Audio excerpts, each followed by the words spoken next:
উসবুতি ইয়া জিবাল, উসবুতি ইয়া জিবাল ইন্নাকা আলাইয়া নবিয়ান ওয়াস সিদ্দিকিন ওয়াস শাহিদাইন। হে পাহাড়, উসবুতি ইয়া জিবাল, হে পাহাড় থেমে যা, তোর উপর আল্লাহর নবী, তোর উপরে সিদ্দিক আর দুইজন শহীদ দাঁড়িয়ে আছে, থেমে যা। পাহাড় থেমে গেল। সিদ্দিক হযরত আবু বকর, দুইজন শহীদ তোর উপরে, হযরতে ওমর, হযরতে উসমান রাদিয়াল্লাহু তাআলা আনহুমা। কবে শহীদ হবে রাসূলুল্লাহ আজকে বলতেছেন তোর উপরে দুইজন শহীদ দাঁড়িয়ে আছে। এইভাবে কষ্ট করেছেন নবীজি, ক্ষুধায় কষ্ট করেছেন, যুদ্ধ করেছেন। তবে সেই যুদ্ধ আক্রমণাত্মক ছিল না, ডিফেন্সিভ ছিল। আক্রমণকে প্রতিহত করার জন্য তিনি লড়েছেন।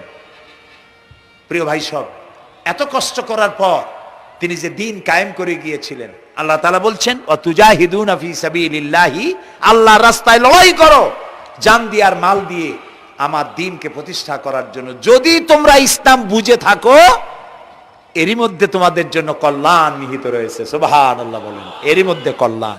সুতরাং শুধু টুপি মাথায় দিয়ে নামাজ পড়লেই হবে না, নামাজও পড়তে হবে, আল্লাহর হুকুম হাকাম মানতে হবে, রোজাও রাখতে হবে, হজও করতে হবে, যাকাতও দিতে হবে, স্ত্রীকে পর্দায় রাখতে হবে, আমলে আখলাকে, সিরাতে সুরাতে, চলনে বলনে, ব্যবসায় বাণিজ্যে, বক্তৃতায়, রাজনীতি, অর্থনীতি, সমাজনীতি, সব জায়গায় আল্লাহ এবং রসুলের পূর্ণাঙ্গ আনুগত্য করার নামই হলো মুসলমান হয়ে যাওয়া।